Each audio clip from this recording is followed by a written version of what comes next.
Check, check, check.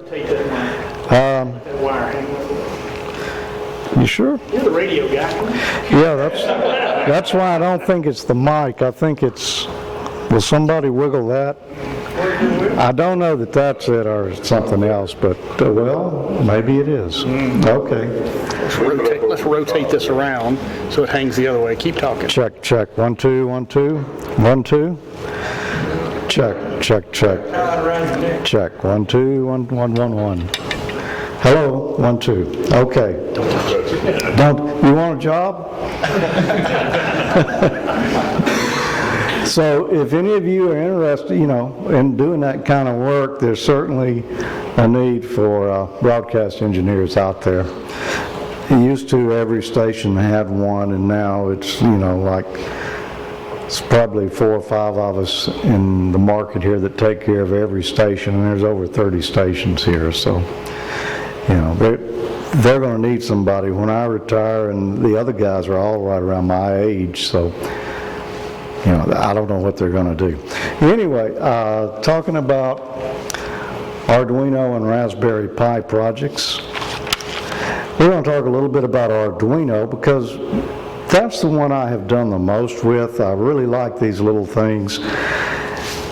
This is an Arduino Uno right here. I brought one with me if you want to stop by and look at some of this stuff after we're finished.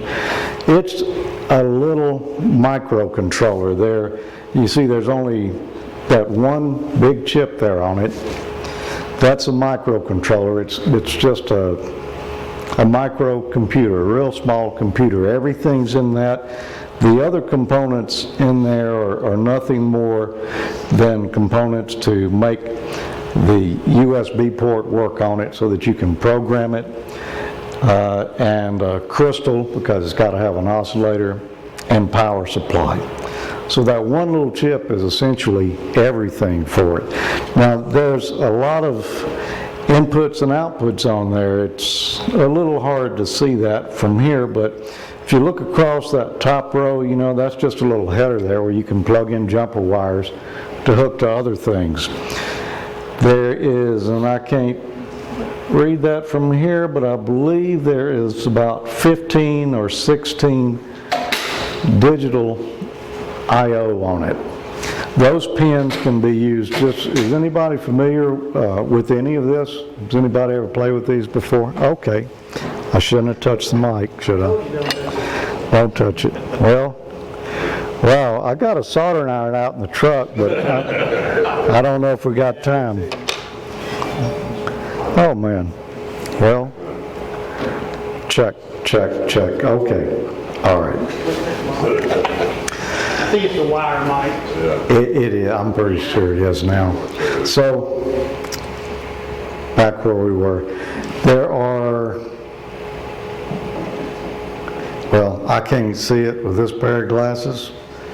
I'm of the age that I use more than one strength now to do stuff. Sometimes I'll have 2 pair on to get down to the really small stuff. But there's about 15 digital I/Os in there. Has anybody ever worked with TTL or CMOS logic chips? AND gates, OR gates, any of that stuff? Well, this works the same way. It's just each of those pins you can put either a 0 or a 1 on it, which is 0 volts or plus 5 volts, and it will indicate high or low if you've turned it on or off. Now you can configure each one of those pins as to whether it's looking for a signal from you or whether it's putting out a signal that you can use yourself. And I have a little project here we're going to look at in a minute that I did that, and as I say, you can look at this stuff when we get through here. But that gives you a good bit of flexibility. Normally, if you were going to do something like I've got here, rather than essentially I've got the one chip there that pretty much does this whole project we're going to look at in a minute. If I had done what that does before these were available, I would have had a fair-sized PC board just stuffed with components. since you can program these to do what you want to do, you can eliminate a lot of other circuitry, a lot of integrated circuits that it would have normally taken to do some of these things. Also, so you can get signals in and out of it, you know, just highs or lows, tell if something's on or off. There are, I believe it is 5 analog inputs on here. So you can send a little voltage to this, and it can read it and determine how much voltage you're putting in. So you could use one of these as a voltmeter. You know, put a signal in on a particular pin, you've got your program setting there, looking at that pin and measuring the voltage that you're putting in, and it could display it on your computer screen or do whatever you wanted it to do. If the voltage got to a certain point, you could have this thing do a particular action, maybe turn on an LED. We're going to look at what I make it do in a little bit here, but so you've got some analog inputs on it too. It's A to D converter. Works the same way as say digital audio. You know, you take a microphone, you plug it into a computer, you're putting an analog signal in it when you talk in that mic. That mic converts it, or the computer, the A to D converter in the computer converts that to digital that the computer can store and use. And then play that back, it does right the opposite. But this has the A to D inputs on it. You can output an analog signal on here through some PWM pins, and you can kind of simulate going the other way from digital to analog, and I'm doing that here.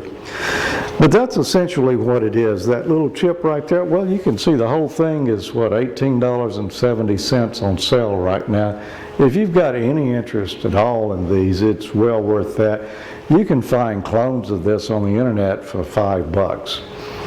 I like to use the originals because I know it's going to work, and I'm not going to have issues with it. I own several of these and have done a lot of different things with them. That chip that's there, the main element of this, you can buy for about $4 or $5. Everything else is just there to support that chip. Let's step on through the slide here. Here's a project, probably one of the first ones that I did. This was, well, it was in Ham Nation episode 143. In September 2014. This is a ID timer. All it did is you push that push button and it starts it up. The thing will play my call sign W5JDX out that little speaker, or wherever I wanted it to go, or I could have it flash a light, you know, with CW of my call sign, you know, whatever I chose there. And then after it did that, it's going to wait 10 minutes and it's going to do it again. And without getting real confusing, let's just look at the code here for that. This is the programming environment. You run this on your computer and this is how you program it. If you've ever done any C programming, this stuff, you'll be right at home with it. If you've ever done any basic programming, you know, it's very similar to that. It's just little sections of code in here where you tell it what you want to do. Now, you don't have to figure out all of this yourself. You'll want to do some study if you want to use this, but it is much simpler than you think because so many people have played with these and they've written modules of code that do particular tasks. All you got to do is figure out kind of what it is you want to do, search on the internet, and you can find all these different libraries, they call them. Assemble all those libraries into what you want to do and just write a few lines of code to make it go from one to the other in the order that you want, and feed it the data it needs, like your call sign or whatever it is you're working with. So you can get started with these a lot quicker than you would think. There's a lot of training resources on the internet, but I would encourage you, if you got any interest in that kind of thing, it's well worth looking into. It's simpler than you think it would be. How many here have got radios? in this group? Well, most of you. How many got HF radios and you're concerned when lightning comes in the area that you're going to take a hit and it's going to mess your radio up, and you unscrew your antenna and throw it to the side somewhere. That's the best thing you can do to, protect that expensive radio. But sometimes you may not be at home and you have left your antenna connected, or sometimes you think, well, the weather's not going to get bad, you just leave it connected, and you might be surprised. You can't get to the radio in time to disconnect it. Well, I was concerned about that because this is my rig. This is an IC 7700 ICOM. You can remotely control it over the internet. It's been able to do that for a number of years. It's got a network port on the back. But I was always scared to do that because I'd have to leave the antenna connected and I'd have to have the switch on my tuner. I normally set that to dummy load. I'd have to have it switched to an antenna, so when I connected to it, it would, there'd be an antenna on it. Well, I didn't like doing that, so I didn't. But I came up with a little project to take care of that for me. There's an Arduino Uno there. On that little experimenter board, I've got a transistor, just an NPN transistor, and a little 5-volt reed relay. You need that transistor to drive that relay because the Arduino itself really shouldn't be, you shouldn't be hooking something to those pins that draw a lot of current. It's a very simple little circuit, transistor, diode, couple of resistors, and that's all you need to use a transistor to turn on and off a relay from a very tiny signal, which is what I'm doing.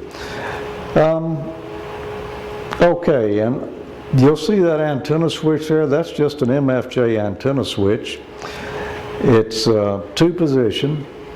It's got two outputs on it and one input. You just flip the switch and select whichever one you want. Just a regular manual two-position coax switch, and this is a good one. That thing's good to 1500 watts. It's real heavy. So I've got one of those there, and I was thinking if I had a way, I'll put my antenna on one side of this, and the opposite output, when I flip it the other way, I'm going to put a dead short across it so that it's put a short across my radio, so if there's any lightning that comes in, my radio's just connected to ground. It's not connected to the antenna. And so that's what I did. We'll see in a second.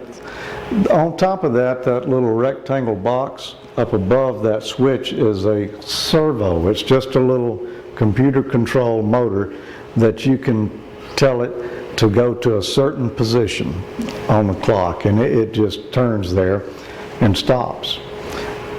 And I figured I can do that and use that servo motor if it's strong enough, and it just happened to be. I could use that to turn that switch for me electrically. And I don't recall why I've got that battery on there at the moment, but for some reason, I've got a push button switch in my hand there. That's how I was testing it. So what I was doing, we were talking about those little GPIO inputs, those TTL inputs that can be either on or off. I wrote the program just to sit there and look for a particular one. If it ever got 12 volts on it, I had to step that down because you don't want to put more than 5 volts into these, but I had a resistor in series. If it ever got 12 volts coming in, which I was simulating by using that battery, it's only 9 but close enough, and the push button, then it would turn that servo in one position. And as long as the 12 volts was there, that servo was sitting over there stopped with it switched to the side that I've got my antenna on. Now, if that 12 volts is not applied, if I let go of the push button, it was no longer there, that servo said, okay, go back home, so the servo would turn it to where the switch is turned over to the other side where there's no antenna. It's just a short across it so that it cannot, there's my antenna input on my rig's connected to ground. So, even if I got a lightning strike on that antenna, odds are I would be okay because it's floating out there and my rig has ground across the antenna input on it. Still not as good as disconnecting your coax, but certainly a lot better than nothing. And you might be concerned, well, if you're going to flip that switch and that antenna's input on your rig's going to be into a dead short, that wouldn't be very good if you keyed up. No, it wouldn't be good at all. Most rigs got protection, so that they would fold back the reflected power and turn your power way down if that occurred. But what I'm using to make all this work is most every rig out there has got an accessory port on the back of it where you can hook other stuff to it. Most of them have one pin on there that will put out 8 volts or 12 volts or something whenever that rig is powered up. That's what I did. This ICOM accessory port, one of the pins on it would put out 12 volts whenever the rig's turned on. So I just ran that wire as the input in place of that switch and that battery there. So anytime I turn my rig on, this antenna switch will rotate, connect me to the antenna, and you'll hear it zzz, when it turns around every time I turn the rig on. Whenever I turn the rig off, zzz, goes back the other way, disconnects the antenna, so I don't have to think about it now. It has worked without fail. I don't remember exactly when I did this. Well, September 2014, so it has worked without fail every time since then. And I couldn't buy anything like that. I looked around, it just wasn't out there, so I made it myself. It did, the antenna switch cost whatever. It had the servo, the Arduino, all the other components there, probably less than 30 bucks. So reasonably cheap. Now I had to do a few things because I couldn't leave it sitting like this. I had that motor screwed down directly to the knob on there, and it would get in a bind every now and then, so I had to figure out a way to house this. And I used several things here to put that together. This little stuff here in that medicine bottle cap, those little beads you see laying on the table, that's a material called shape lock that you can find. It's just little plastic beads with a fairly low melting temperature. You can take a mug, heat up water to, I believe it's around 150, 160 degrees, I don't remember exactly, but it's right around that. Then you dump all those little beads in there and they will get real soft and stick together. And then you've got just a little moldable plastic there. And so I did that. I heated it up, got it pliable, and then I shoved it back down in that medicine bottle cap there. You can't see it, but inside that, under those beads, I had a little stick of wood in there. Anyway, you'll see the finished product in a moment. It's basically just a little knob with a slot in it that sits down on that antenna switch, and then the motor turns that like a knob. This is the best way I come up to do it so that the motor wouldn't get in the bind, because it could slide back and forth in that slot in this little plastic knob that I built. This is the schematic for it. It's not much to it. It's just that Arduino. There's a little servo motor sitting over there. It's got 3 wires that go to it. You can see I've got the antenna switch just kind of drawn out there on the left. The rig goes in the common, and one side goes to ground, the other side goes to my antenna.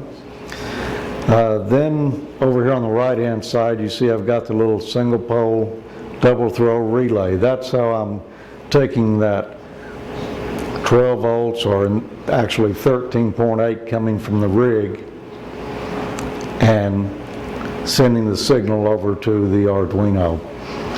rather than connect that signal directly from the rig is just keying a relay, which then is connected through those, let's see, it's connected back to 5 volts with that red wire on the right here.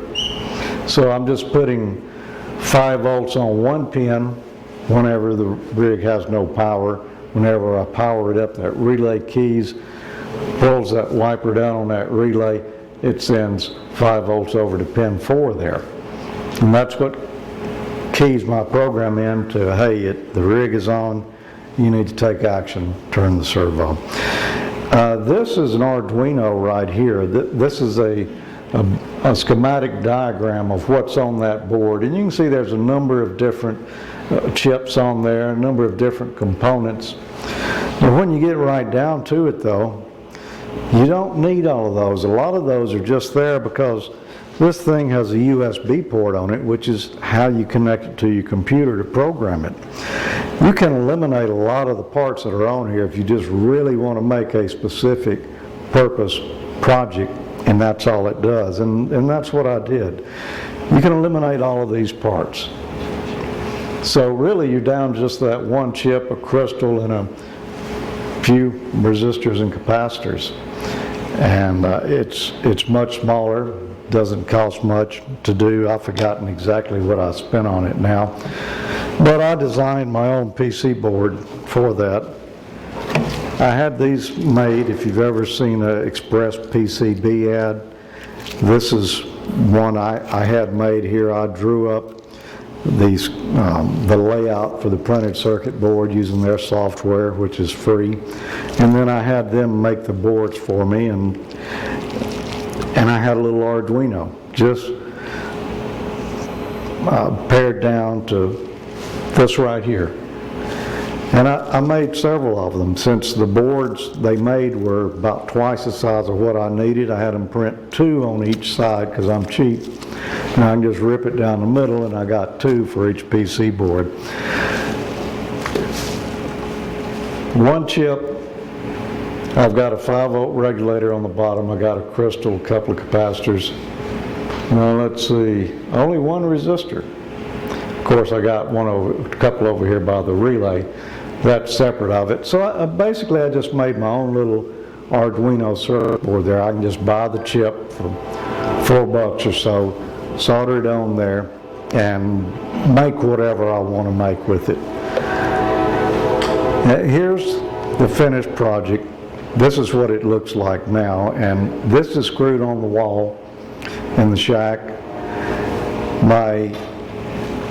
Let's see, let's take a closer look at it. First, I'll just tell you that you can see on the bottom I've got that short on one side. That's just a PL259 with a piece of Romex soldered in there to make a short to ground.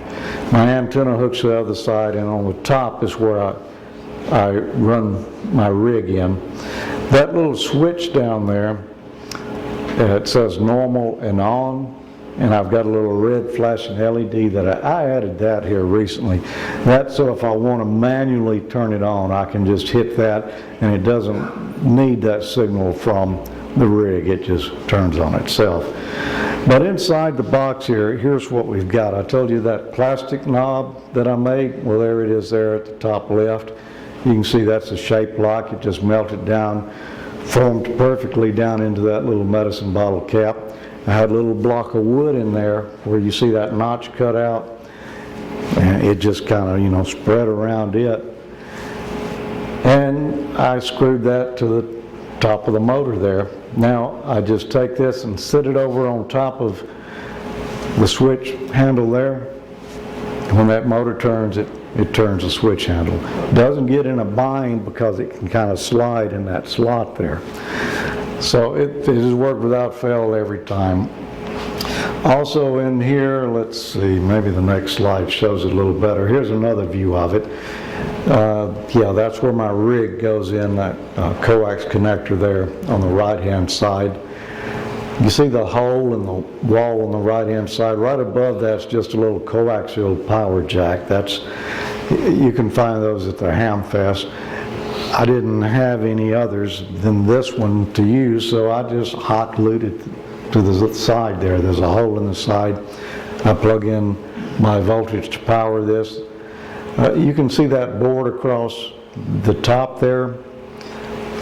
That's one of these little boards right here that I made. You know, I just had those burned for me and just stuffed it with my own components. It's smaller, so it fit inside here fine.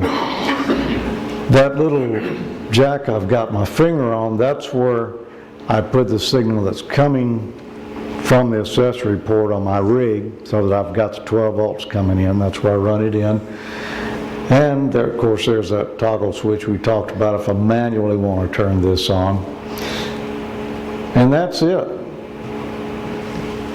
It's not much to it. It took a little while to do and a little thinking, but I didn't have to figure out how in the world you tell a servo motor to turn to a certain position. Somebody has already written a library that tells you how to turn a servo motor. It tells the servo what to do. I just used that library, and then I went in the code and I just changed the numbers a little bit at a time and saw how far it turned till it got to where I wanted it. And I said, okay, that's that side. And then I started subtracting the numbers. It started turning back the other way till it got to where I wanted it. I wrote that down, so all I basically had to do was that. You know, somebody else wrote the code. I just figured out what number to feed to it to make it turn where I wanted it. So let's see, what have I got next? So that's that project. I'm mighty proud of it. It's one that's worked great for me, and I use it anytime I turn my radio on. Now, anybody here have a FT857D? Okay. Does your display look like this? Not yet. Not yet. Wayne's does. This is mine. You can see it's got those lines in there. That's because that display that's on there is not soldered to the PC board. It's mounted on there with conductive glue. If you have that rig in your vehicle, it's going to get hot, and that glue's going to start giving up the ghost, and you're going to end up with lines like this. Wayne's had it years ago, and he was telling me about it. I hadn't had any trouble with mine, but it hadn't been in a vehicle. It had been in the shack. After living in the vehicle for a year or so, it developed this problem. Now, you can send it to Yaesu. You can't buy the display yourself, but you can send it to Yaesu. I believe they will still repair it. I don't know what the repair cost to you, Wayne? $250 to have that replaced. It's a fair amount of money to put in a rig that's that old now. Anyway, you know, I like these Arduinos and things, and when I go to the different Hamfests, I always look at the parts and see what they got there, because there's a lot of little pieces you can buy to put these together for very cheap now. So I used a different Arduino. It's up under that display there. I used a Arduino Mega, which has more inputs on it. It's a little more powerful. But I bought that display at Dayton Hamvention. It claimed to be a touchscreen color display. I got it home. It said touchscreen right on the package, and it was only like 25 bucks. So I said, that's a deal. Well, I got it home. Turns out it's not a touchscreen. It's just a color display. So, and that was a little more than I should have paid for it, but it was at a Hamfest. You can find these cheaper online than that. So I already had that, and I was looking for a project to do, because I come up with a lot of projects for these programs, for Ham Nation and for Amateur Logic. And so I'm always trying to come up with ideas, and I had the pieces, and I said, well, I got a need. That radio's got the lines in the display. Maybe I can do something. Well, here's what I did. I made a heads-up display. I'm using the Arduino to control that color display there, and I'm using the cat commands coming out of the Yaesu there, You know, you'd hook it to your computer, and that's how Ham Radio Deluxe or whatever knows to track it wherever you've tuned your radio. Well, I just use the cat commands myself to send signals to that display to display what was going on. So you see I've got the mode, lower sideband, it's in receive. I've got the frequency displayed there, and I've got an S meter. And it changes depending on, you know, what you do on the rig. The display tracks it. When you key up, that bar across the bottom, that's an S meter now, becomes a power meter, and it turns red. And instead of RX, it says TX in red. So it's a nice looking little display that really kind of ups the class of the radio quite a bit, and didn't cost much to do. And I already had all the stuff, so I just put that together. Now, you might say, well, how would you know what to do with those cat commands? Well, I didn't exactly. Somebody wrote a library for an Arduino that will accept cat commands for Yaesu 857D. I just downloaded it and went over their instructions and found out the things I needed to know. Somebody else wrote a library to control an LCD display. I downloaded that, so now I got these two libraries sitting here. One's cat control from the rig, the other one's running the display, and I just wrote the code to go between them to say when this cat command says I'm on this frequency, you put this number on the display. And so, you know, somebody else has done all the heavy lifting on so many of these projects. You've just got to figure out how to tie them all together to do what you want. And this is another good example. I have never put this in a box yet. I've got the box all made to mount it in, and I just haven't done it. But I need to get back to that because it's taking up space on my bench now, where it's been ever since I did it in December of 2017. So all of these projects are on amateurlogic.tv. You know, we're the first video podcast for ham radio, period. When we started doing this, there was only like a dozen video podcasts total, not just for ham radio, just in the world. Only about a dozen people doing it, and we just had an idea, and he said, well, let's try it and see what happens, and we've continued to do it. So these projects are on there. Now, here's one I'm going to finish up with tonight. This is, when did I do this? November and December of 2018. So this project's a little over a year old. This is one I haven't used. I just thought I could do it because I found all the pieces I needed. I had all the parts. There wasn't much to it. What you see there on the top is a Arduino Uno, same as the one we've been looking at here. Not much money. Over here on the right-hand side, you see that black wire coming in there, that red LED. That is a Dtmf decoder board. I bought that I believe I bought that at Huntsville, and it was, I can't remember, maybe $5. You just, I've got a cable plugged in from the output of the rig. Speaker of the rig just plugs into that little board there, and it's sitting there looking for Dtmf codes to decode, just like a repeater controller would do. And then those wires connect back to the Arduino from it.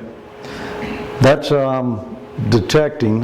You can actually do it in an Arduino itself, just send the audio in and decode it, but it works much better if you use a purpose-built device like I got here, and it's only $5. So I can read those wires coming back, whether each one is a high or a low, and determine what button somebody just pushed on the radio.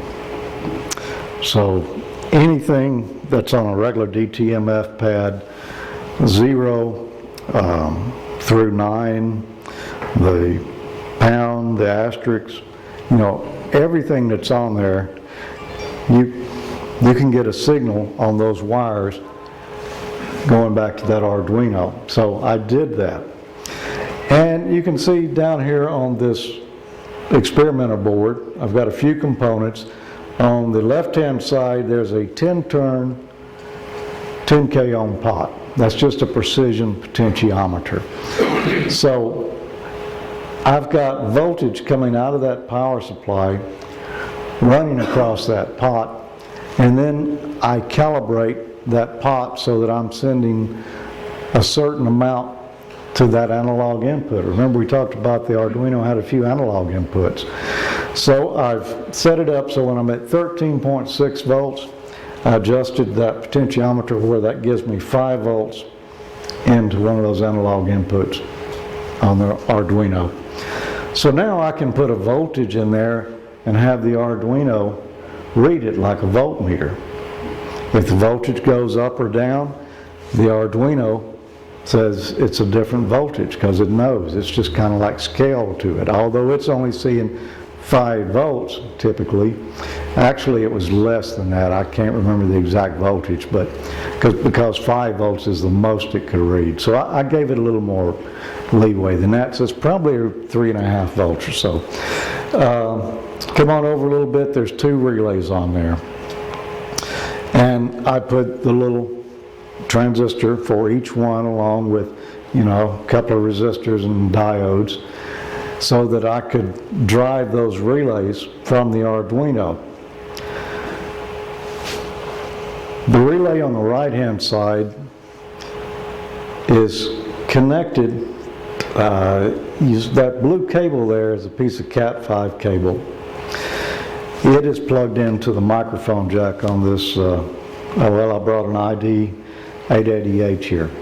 Could have used any rig, but this is the one I had. So I've got, instead of a microphone, I've got this Cat5 cable here that I cut the end off of, and it's running to this project board. So the microphone input goes to one of the pins on here, one of the PWM pins, so it can kind of synthesize an analog signal to feed into that microphone. The first time I made this project originally, I had it do it with a tone so that I could send a tone out. I could send my call sign, and the radio would broadcast my call sign in CW, or I could send just a combination of tones to tell me whether the relay was turned on or off, and things like that. This relay to the left of that is just an extra relay I had, a utility relay. So I could take a handy-talkie here, and I could send a certain code, and that will turn that relay on and off. So I could control a piece of gear remotely over the air. Let's see, where are we? This is a schematic for it, just what we talked about. The little board on top is the Dtmf decoder. Then there's the Arduino. On the right-hand side is just those 2 relays. On the bottom, that's a LM34. That's a little chip. Looks like a small transistor. That's a temperature sensor. I figured, well, I got all these extra inputs and outputs on that Arduino I'm not using, and I've got a temperature sensor. I'll hook that on there too and let it measure the temperature for me. And that's what that is. All right, let's see. Okay, end of slideshow. So now I'm going to show you what this does. I've got a little radio here. I've got it set on the same frequency of the rig, I hope.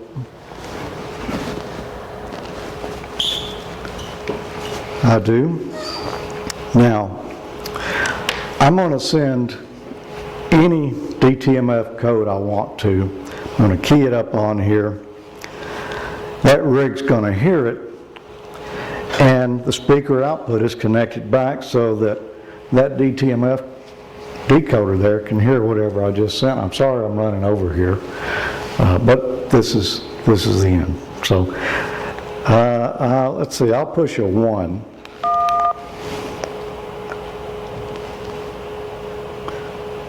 I gotta have the volume up, I guess, huh?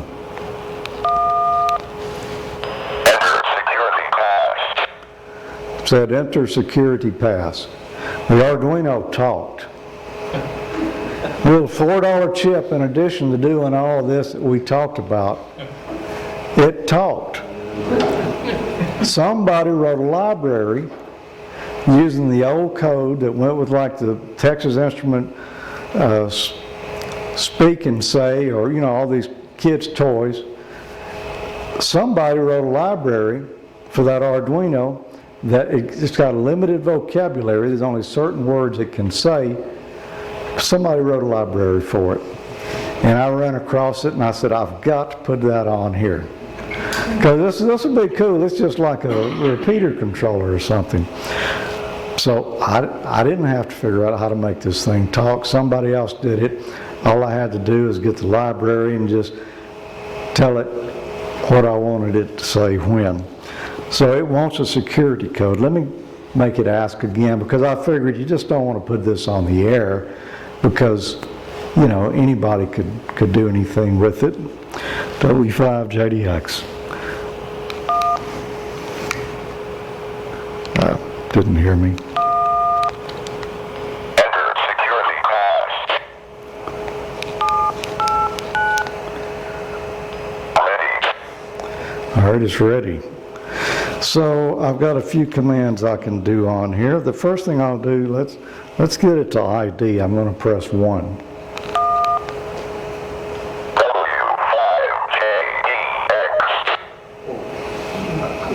W5JDX. That could be useful for something. Let me press a 2. How warm is it in here?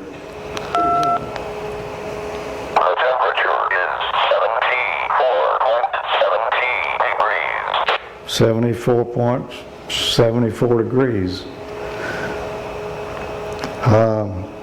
What else? Oh, the voltage. I've got it on this power supply. This is a homemade power supply over here I made on Ham Nation. It's on there if you want to see it. But it's variable, and I needed that because I didn't want to go varying the voltage going to this rig. I don't want to mess it up. I just wanted something I could sample to see, you know, what the voltage would be. It says 13.7. Let me send my code here. It's a 3. Time out. Enter security pass. Busted. Okay. Ready.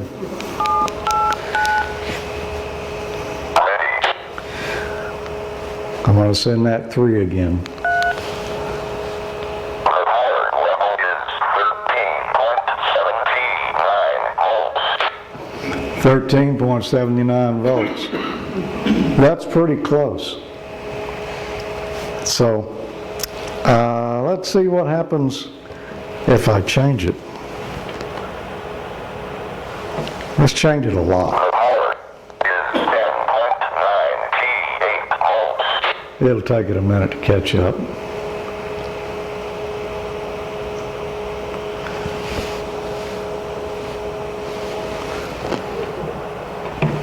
Drop it way down. 1.3. Let's see what it is now. Time out. Enter security pass. I should have made the time a little longer. W5JDX. Warning. The power level is 1.23 volts. 1.23. Power level is 1.10 volts. It's going to tell me 3 times. Power level is 1.10 volts. Okay, and then it'll be quiet for a while and won't say anything else about it. So I'll turn it back in range. Oh, that's too high there.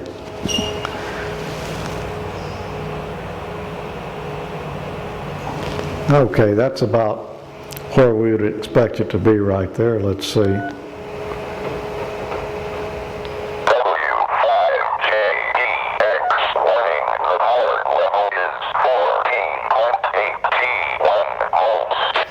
That's a little higher than, The power level is 14.65 volts. I had this thing set so that, you know, I just put a value in there. If it gets over a certain voltage, send me a warning. So it is too high now, and that's what it's warning me, that I'm overpowered. Drop it back down to 13.7 and it should be happy. So I can do that if I had a remote repeater or a remote base or something out there. I could hook it up and this thing would be watching and let me know if the voltage was too high or too low. Well, I've got that temperature sensor too. What could we do with it? Let's see. It's it right there.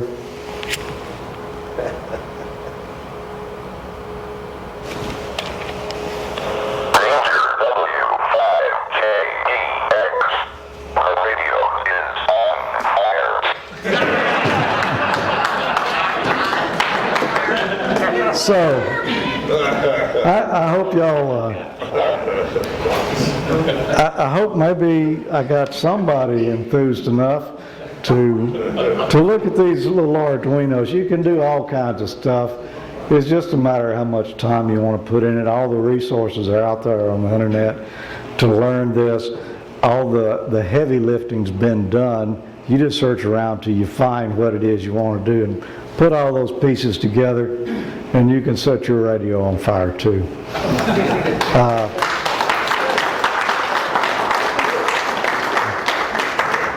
And thanks for having me here tonight, and I do encourage you, you know, I do all of this stuff. It's on amateurlogic.tv, the original video podcast for amateur radio.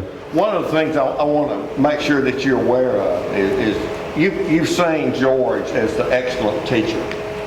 Well, Dara, who puts on what was the Dtmf and gave him an award for doing this just a few years ago.